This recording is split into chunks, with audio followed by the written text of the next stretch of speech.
Charania Countdown alongside Stephen A. Smith and Kendrick Perkins. I'm Malika Andrews. It has been over 700 days since there's been playoff basketball in the Bay, so you know the Chase Center, it is going to be rocking tonight. But one thing that the crowd might be eager to see, more eager even than opening tip, is whether or not Jimmy Butler is in the starting lineup. Remember, gentlemen, Butler played just 8 minutes in Game 2. His night cut short after taking a scary fall in the first quarter. He was going up to secure a rebound. You can see it right here. He just comes crashing down onto that tailbone after being undercut by Amen Thompson there, who'd been jostling for position with Draymond Green before the collision. Now, yesterday, Steve Kerr said that there was a chance that Butler could go in Game 3. Our senior insider, Charania, is here with us now. Shams, what is Butler's status with tip-off less than an hour away here?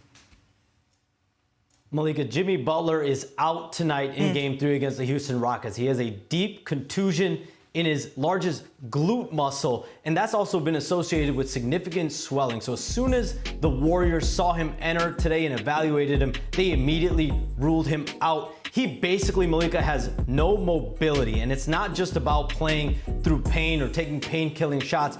He literally cannot move well enough to play basketball tonight for the Warriors. And remember, this is someone that has played through a grade 2 MCL sprain for 3 quarters last season in the playoffs. The Warriors are now hopeful for Game 4 on Monday, potentially for Jimmy Butler to actually play. Out tonight, you can see just how quick the turnaround here is for Golden State going from Game 3 to Game 4, but they will be having to battle without Jimmy Butler in this one. So, Shams, what can you tell us about what the starting lineup could look like without Butler for the Golden State Warriors tonight?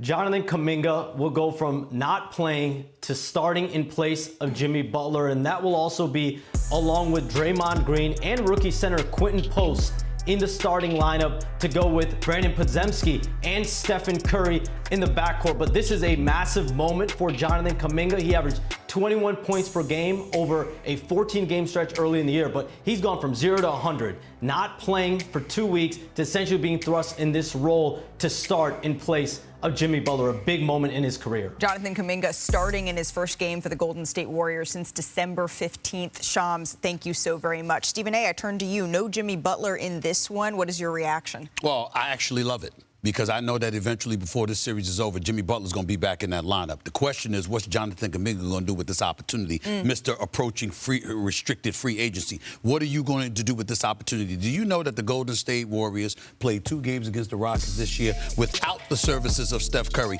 And do you know who stepped up in those games? It was Jonathan Kuminga, averaging 28 points on 59% shooting. Well, what you going to do? The playoffs are here. Free agency is approaching, albeit restricted free agency. You have an opportunity to remind Steve Kerr and the Golden State Warriors of the kind of value you can bring to the table. And most importantly, it could spell, Big Perk, if he plays well, then you could possibly rest Jimmy Butler even longer if he's excelling, so he could ultimately be ready as the series wanes. You know, this is a perfect opportunity for Jonathan Kuminga, not only to go out there and compete against the Rockets, but to compete against Steve Kerr and show him, don't ever disrespect me again. Right? And it's okay. It's okay, because if it brings out the best of him, guess what? His value do go up. But it's bigger than Jonathan Kuminga when it comes down to the Golden State Warriors. Steph got to have one of them tonight. You at the crib. You're the best player in this series. It's time for you to show up and show out. Here's the thing. Then I'm looking at Draymond Green. Where you at? He's been a complete no-show in this series, averaging 6 points. Okay, cool. We know him to be a defensive specialist and a guy that's going to anchor the defense. I ain't seen him stop Şengün yet. When he's the primary defender, guess what? Şengün is shooting 8 for 13 from the field. I feel what you're saying, but here's how I'm looking at it. Even though Steph Curry is averaging 25.5 this series, 53% shooting from the field, 50% from three-point range, we know that Steph Curry can be and is expected to be that dude. But when I see a stat that shows me that without Steph Curry, you were able to beat the Houston Rockets twice, when I see Houston struggling offensively like they did in Game 1, although Jalen Green came back in Game 2, one of only 6 players to play all 82 games this year, dropped 38. They're like 14-1 when he scores over 30 in this series. So he's got to play too. But I'm looking at Golden State, and I'm saying, if Kaminga shows up and plays big, that could mean so much more, because we know Steph's going to be there. We hope that Draymond will. We know that Jimmy Butler eventually is going to be back. But Kaminga stepping up You don't have to rush it. And that's what I'm looking at. Kaminga has started in 3 playoff games for the Golden State Warriors entering tonight, all in 2022. But it's Steph Curry back in Golden State, back in Chase Center. What can Houston throw at him here without Jimmy Butler? Because we harp on those non-Steph minutes in particular. Well, I mean, because you look at the Rockets and what are they loaded with?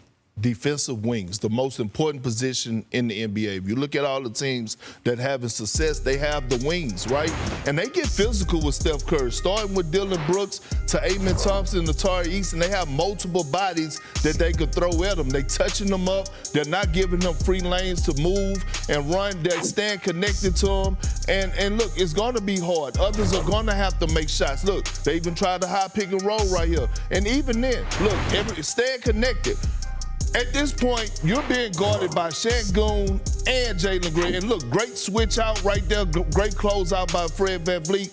This Rockets have an identity. They have a culture. Shout out to Dylan Brooks and shout out to Ime Udoka for bringing that. But I expect Steph to have a big one. Well, he applauds the physicality. I do. I just don't applaud them talking about it. Because I think as a young team, you're attracting some unwanted attention from the officiating, which to me doesn't bode well for a young team. I know that Dylan Brooks is a veteran. I know VanVleet is a champion and a veteran. But for the most part, they're a young team. And I worry about that when Ime Udoka came out and he spoke about it. Again, I don't have any problem with the way they're playing. I don't have any problem if they live on that physicality. I'm just saying, Steph Curry's on the other side. Jimmy Buckets, if he comes back to the other side. As the series wanes, they'll get calls, particularly when you're talking about how you got to hang your hat on physicality because you think that gives you the best chance to win, and it goes against what the NBA likes for the most part. Right. I do worry about that.